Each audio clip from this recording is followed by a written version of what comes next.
नमस्कार साथियों आरएस प्रारंभिक परीक्षा की परीक्षा तिथि अभी तक घोषित नहीं हुई है, लेकिन ये कयास लगाए जा रहे हैं कि परीक्षा अक्टूबर माह में हो सकती है। तो यदि अक्टूबर माह में परीक्षा होती है तब भी हमारे पास आज से लगभग 60 दिन का समय है। तो साथियों, सबसे बड़ा जो सवाल अधिकतर अभ्यर्थियों का ये रहता है कि इन 60 दिनों में आरएस प्रारंभिक परीक्षा की तैयारी कैसे कर सकते हैं। तो साथियों, हमारे पास 60 दिन है, लेकिन आप 60 दिन मत देखिए, 60 दिन में कितने घंटे हमारे पास उपलब्ध हैं वो देखना बहुत जरूरी है।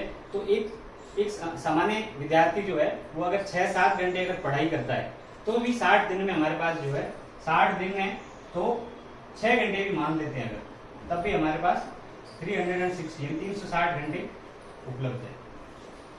360 घंटे हैं और सिलेबस हमारा जो है आरएस प्रारंभिक परीक्षा का, जिसमें मुख्य रूप से उसको हम 6 भागों में बांट सकते हैं।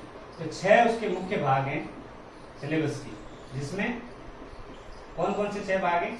एक तो है इतिहास विद कला संस्कृति, यानी राजस्थान का इतिहास, भारत का इतिहास, राजस्थान कला संस्कृति, इसको एक पार्ट मान लेते हैं। दूसरा पॉलिटी, तीसरा ज्योग्राफी, चौथा इकोनॉमी, पांचवा साइंस टेक्नोलॉजी और छठा जो गणित और रीजनिंग। तो 6 हिस्से हमारे पास और 360 घंटे का समय। तो अगर हम एक विषय को, अगर एक भाग को हम एवरेज हम मान के चलें कि एक भाग जो है उसको हम 30 घंटे अगर देते हैं तो 6 भाग के हिसाब से हमारे पास कितना हो जाएगा, 180 घंटे। तो 180 घंटे में मेरा ये मानना है कि एक भाग को 30 घंटे में एक बार रीड किया जा सकता है।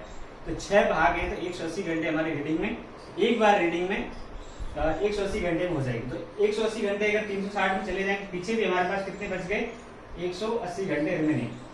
पीछे 180 घंटे जो बचे हैं इसमें से आप क्या करोगे, 30 घंटे हम मान के चलें जो हम प्रैक्टिस को देंगे, इसको देंगे practice paper, mock paper solve करने में। ये भी एक प्रीलिम जो परीक्षा की तैयारी के लिए महत्वपूर्ण इसका चरण है कि हम प्रैक्टिस ज्यादा से ज्यादा करें। तो 30 घंटे प्रैक्टिस को दे देंगे। 30 घंटे मतलब लगभग 10 मॉक टेस्ट आप आराम से कर सकते हो। इसके अलावा पीछे जो बच जाएंगे 180 में से 30 गए, 150 घंटे का समय जो और बचेगा। 150 घंटे जो होंगे इसको हम रिवीजन में काम में लेंगे। कैसे करेंगे रिवीजन, कम से कम 2 बार रिवीजन जरूर करना है। तो 2 कैसे करेंगे, पहला रिवीजन जो करेंगे वो लगभग 90 घंटे में हमारा हो जाएगा, दूसरा होगा वो 60 घंटे में हो जाएगा। तो 150 घंटे 2 रिवीजन। आप कहेंगे पहला रिवीजन 90 घंटे में, दूसरा 60 घंटे में कैसे होगा। तो साथियों, पहला रिवीजन जो पहली बार जो करते हैं वो जो समय लेगा वो रीडिंग से कम समय लेगा, और दूसरा रिवीजन होगा पहले रिवीजन से भी कम समय लेता है। तो मान के चलें 150 घंटे में हम 2 बार सिलेबस को रिवीजन कर लेंगे। अब आप कहेंगे कि ये 30 घंटे का जो समय है उसमें एक पार्ट अगर नहीं होता है, कई पार्ट ऐसे बड़े हैं जिसमें 30 घंटे में कवर करना मुश्किल है, जैसे हिस्ट्री है, हिस्ट्री को 30 घंटे में अगर नहीं किया जा सके, सपोज कर कोई और पार्ट ऐसा हो सकता है जो आप कहें कि 30 घंटे में जिसको किया जाना पॉसिबल नहीं है। तो साथियों, अपने पास जो सिलेबस है उस सिलेबस में, जैसे मैंने पिछली वीडियो में बताया कि हमें टारगेट क्या करना है, 50% स्कोर करने का टारगेट करना। तो 50% स्कोर करने के लिए कोई जरूरी नहीं है कि आप पूरा का पूरा सिलेबस करके जाओ। सिलेबस में से कुछ पार्ट जो है आप छोड़ सकते हैं, बिल्कुल छोड़ सकते हैं आप। अब कौन से पार्ट छोड़ सकते हैं आप और कौन से पार्ट आपके लिए करने जरूरी है, ये आपको डिसाइड करना होगा। अपनी जो परीक्षा की तैयारी की योजना बना रहे हो आप, जो रणनीति बना रहे हो, किसी न किसी अपने सीनियर या किसी जो सिलेक्टेड जो कैंडिडेट है उनकी सहायता से या अपने किसी मेंटोर की सहायता से, तो वहां आपको ये डिसाइड करना पड़ेगा कि आपको इसमें से कौन से हिस्से जो है उनको कम टाइम देना। तो जिन हिस्सों को आप छोड़ेंगे या कम टाइम देंगे, उनके हिस्से का टाइम जो है वो दूसरे हिस्से के लिए भी आप दे सकते हैं। तो इस प्रकार जो ओवरऑल जो आपका जो हमें जो 180 घंटे जो पहली रीडिंग के लिए थे या स्टडी करने के लिए टॉपिक्स को दिए थे वो सफिशिएंट है, और रिमेनिंग टाइम में हम रिवीजन आराम से कर सकते हैं। पर बात यह है कि करना हमें वो कैसे करेंगे, ये रोज हमारी जो रणनीति का हिस्सा है, टाइम शेड्यूल हमारा डेली का 6 से 7 घंटे पढ़ना था, डेली से 6 से 7 घंटे जो पढ़ेगा वो जरूर इस परीक्षा को पास करेगा। अब जो कई साथी ऐसे सवाल करते हैं कि 60 दिन में जो तैयारी करना संभव नहीं, ये फालतू की बातें, तो ऐसा वो लोग कह सकते हैं जो रोज के 1 या 2 घंटे ही पढ़ते हैं। तो साथियों, 1 या 2 घंटे रोज पढ़ने वाले जो है वो 60 दिन तो क्या 2 साल में भी जो है कभी सिलेबस पूरा करके और एग्जाम क्लियर नहीं कर सकते।